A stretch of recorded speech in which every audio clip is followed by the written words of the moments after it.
Habt ihr euch schon einmal einen Browser gewünscht, den ihr sicher für riskante Links nutzen könnt, der aber auch genug Leistung für eine Watch-Party hat? Genau das macht Neko möglich. Ein isolierter Browser, der komplett auf eurem eigenen Server läuft und nach einer Sitzung wieder verschwindet. Neko ist Open Source unter Apache 2.0 und hat eine aktive Codebasis. Das Projekt wird von einer Community gepflegt, das Repository ist in der Beschreibung verlinkt. In diesem Video zeige ich euch Schritt für Schritt, wie ihr Neko per Docker startet, eine Sitzung freigebt und wisst, wann ein Wegwerf oder ein dauerhafter Browser sinnvoll ist. Und damit kommen wir direkt zum praktischen Teil, die Installation. Für den Einstieg richten wir Neko zunächst technisch ein. Die Installation dauert nur wenige Minuten, vorausgesetzt ihr habt einen Server, auf dem Docker und Docker Compose bereits vorhanden sind. Was ich als erstes brauche, ist ein Server. In diesem Video nutze ich wieder Hetzner. In der Beschreibung findet ihr einen Affiliate-Link, mit dem ihr ein Startguthaben von 20 € erhaltet als Neukunde. Ich logge mich hier in meine Cloud Console ein und drücke hier auf Server erstellen. Ich kann mir hier einen Standort aussuchen. Ich wähle hier mal Nürnberg aus. Hier das Betriebssystem lasse ich auf Ubuntu 24.04 und bei der Shared vCPU wähle ich die x86 Architektur aus und kann jetzt hier auswählen, was für einen Server ich benötige. Hier der kleinste Server, der CX22, wird wahrscheinlich nicht ausreichen, um Neko wirklich flüssig betreiben zu können. Es wäre eher nötig, den CX32 zu nehmen oder eigentlich den CX42.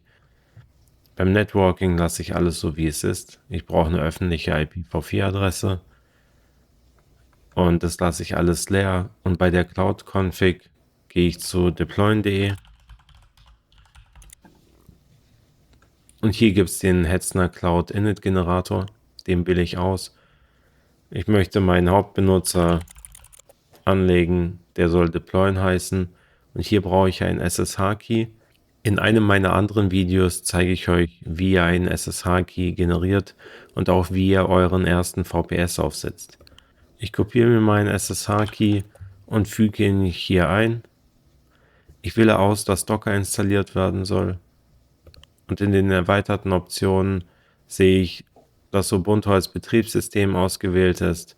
Ich verbiete den Root-Login. Ich möchte nur den SSH-Login und ich möchte hier auch TCP-Forwarding erlauben und automatische Sicherheitsupdates aktivieren. Jetzt erhalte ich hier eine Config, die kopiere ich mir und füge sie hier ein. Und jetzt drücke ich auf kostenpflichtig erstellen. Jetzt sehe ich hier, dass mir eine öffentliche IPv4-Adresse zugewiesen wird und mein Server wird erstellt. Dieser Vorgang kann bis zu 10 Minuten dauern. Es bietet sich an dieser Stelle an, sich einen Kaffee zu holen. Der Server ist gestartet, aber da jetzt noch Docker installiert wird und andere Einstellungen vorgenommen werden, kann es immer noch ein bisschen dauern, bis ich den Server wirklich erreichen kann. Was ich jedenfalls als nächstes mache, ist VS Code zu öffnen. In VS Code drücke ich hier unten auf diesen Knopf, der sagt Open a Remote Window, um mich mit meinem Server zu verbinden. Hier wähle ich aus Connect Current Window to Host und gebe ein deployen, das ist der Benutzername, den ich eingegeben habe, add IP-Adresse des Servers. Das bestätige ich und wähle aus, dass es sich um ein Linux-Gerät handelt. Ich bestätige auch den Fingerprint. Und hier sehe ich, eine Verbindung konnte nicht hergestellt werden. Und zwar sehe ich hier, dass das System gerade heruntergefahren wird und deshalb man sich nicht anmelden kann. Das heißt, an dieser Stelle muss man noch ein bisschen warten, bis man sich wirklich anmelden kann. Und ich versuche es nochmal. Es handelt sich um einen Linux-Server. Diesmal konnte ich mich mit dem Server verbinden und hier drücke ich jetzt Open Folder und ich öffne meinen Benutzerordner Home Deployen. drücke OK. Ich wähle nochmal aus Linux. Jetzt sehe ich hier, dass ich ein Terminal habe, mit dem ich mit dem Server kommunizieren kann. Also ich kann hier zum Beispiel eingeben Docker Version und ich sehe, dass ich Docker in der Version 28.4.0 auf meinem Server installiert habe.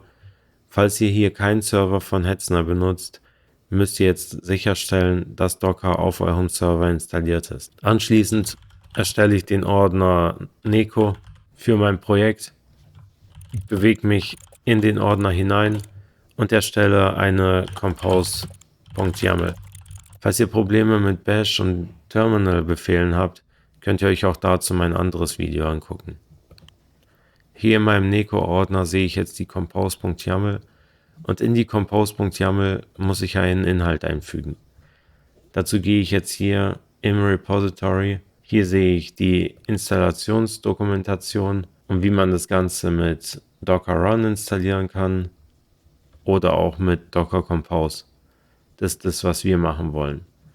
Ich kopiere mir diesen Block und füge ihn hier ein. Und das Wichtige ist jetzt hier, ich habe hier den Service-Block mit dem Service Neko. Als Image wird hier Neko Firefox benutzt.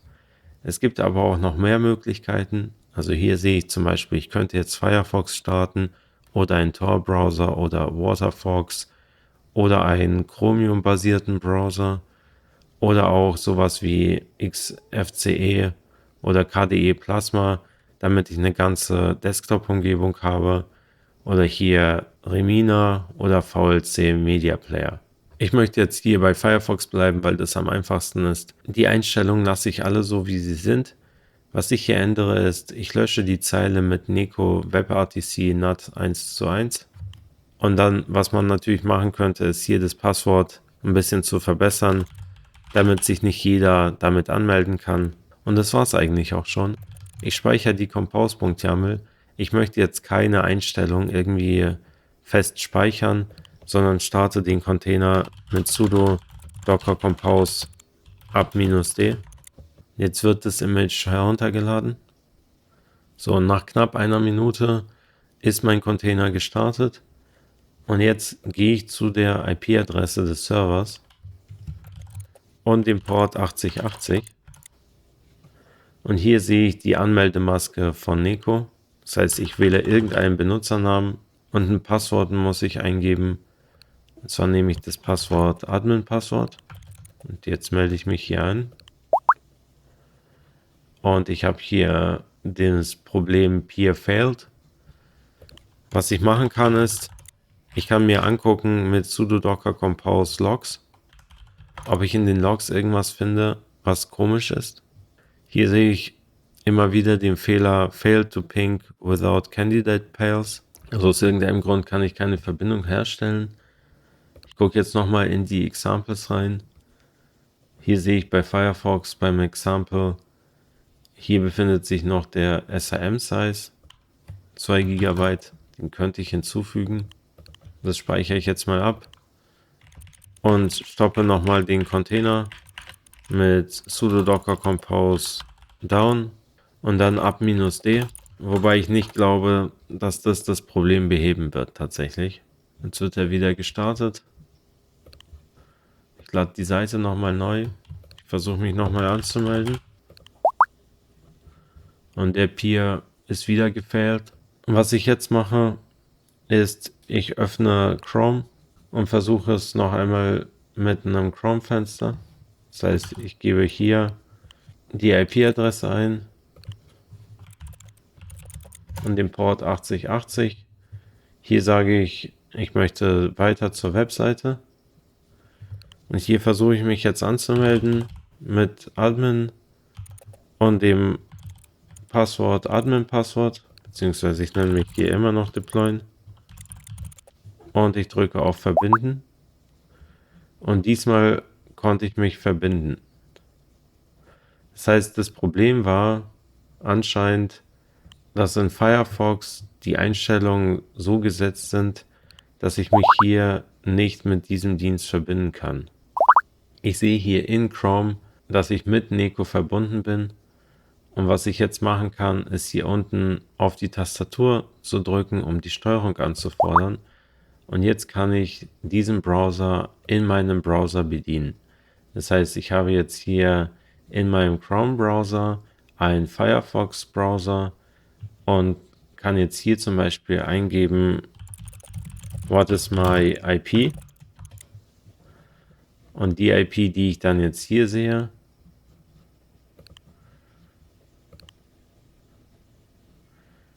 ist die IP meines Servers. Das heißt, dieser Browser hier läuft auf meinem Server und es können sich auch mehrere Leute darin anmelden. Jedenfalls habe ich jetzt hier die Möglichkeit, einen Chat mir anzuzeigen. Das heißt, ich kann hier mit den anderen Leuten, die sich anmelden, zusammen schreiben. Ich kann den Raum sperren. Ich kann hier die Steuerung sperren.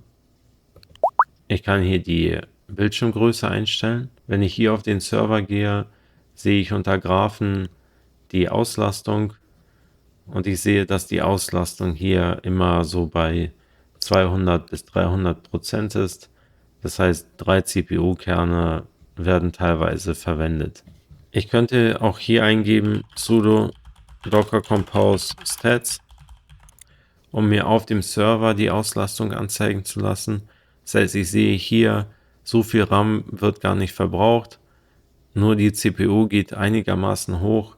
Wenn sich da jetzt mehrere Leute anmelden, dann könnte halt die Leistung irgendwann nicht mehr reichen. Aber jedenfalls hat man hier die Möglichkeit, mit mehreren Leuten zusammen in einem Browserfenster zu arbeiten. Und das ist, glaube ich, ganz praktisch. Man kann hier Emoticons senden. Und hier kann man auch Dinge an dem Browser senden, damit man sie einfügen kann. Also wenn ich hier STRG V eingebe, dann passiert gar nichts, sondern erst wenn ich hier irgendeinen Text eingebe und jetzt STRG V drücke, dann füge ich den Text ein, den ich hier reingeschrieben habe.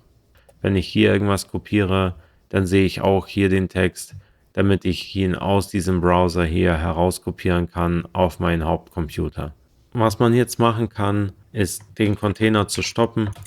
Und hier kann man natürlich noch viel mehr Sachen einstellen. Wenn ihr zum Beispiel Chrome in Chrome nutzen wollt, dann müsst ihr das Image hier von Firefox auf Chrome ändern. Also können wir uns zum Beispiel angucken, Chromium. Sobald ich das speichere und es wieder starte, wird ein neues Image heruntergeladen. Der Container wird jetzt gestartet. Ich drücke jetzt mal hier OK und versuche mich wieder neu anzumelden.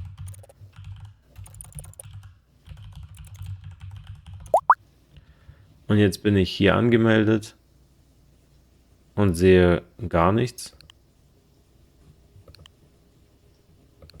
Hier könnte ich das Ganze auch live übertragen. Ich könnte die Tastatureinstellung ändern. Warum habe ich hier keinen Browser? Ach so, wahrscheinlich, weil ich hier sysadmin hinzufügen muss.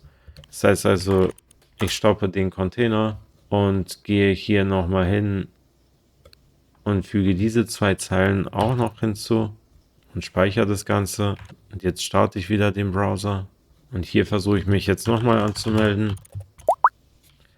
Und jetzt bin ich wieder angemeldet.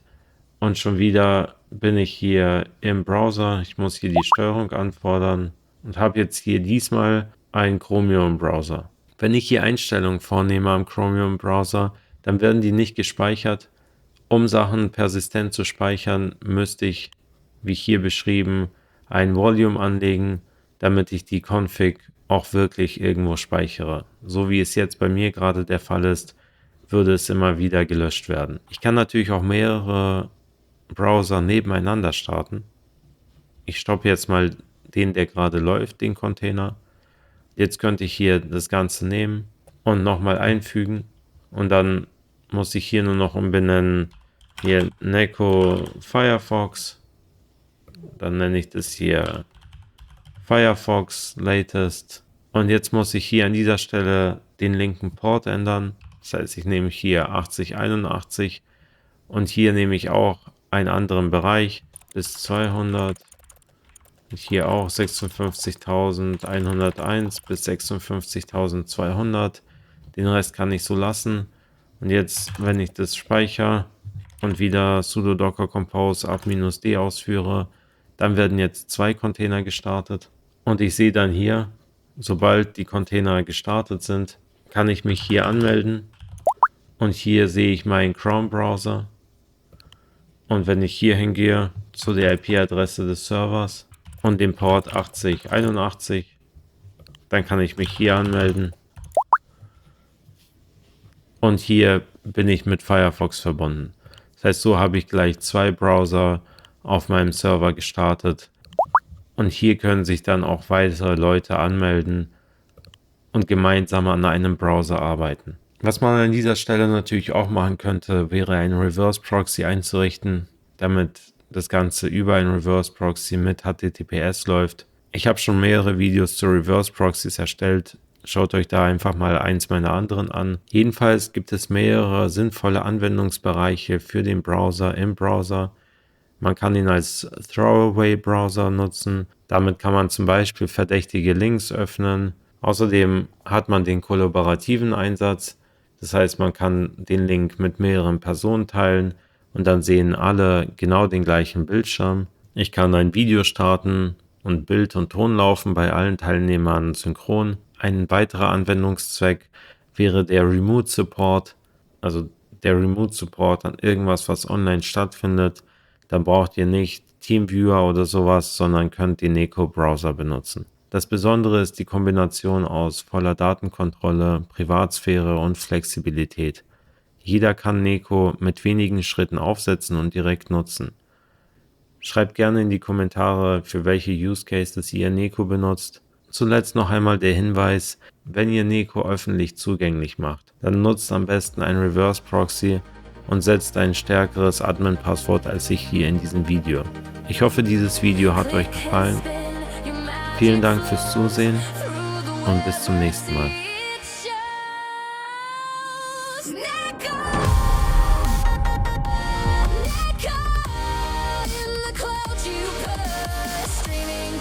No need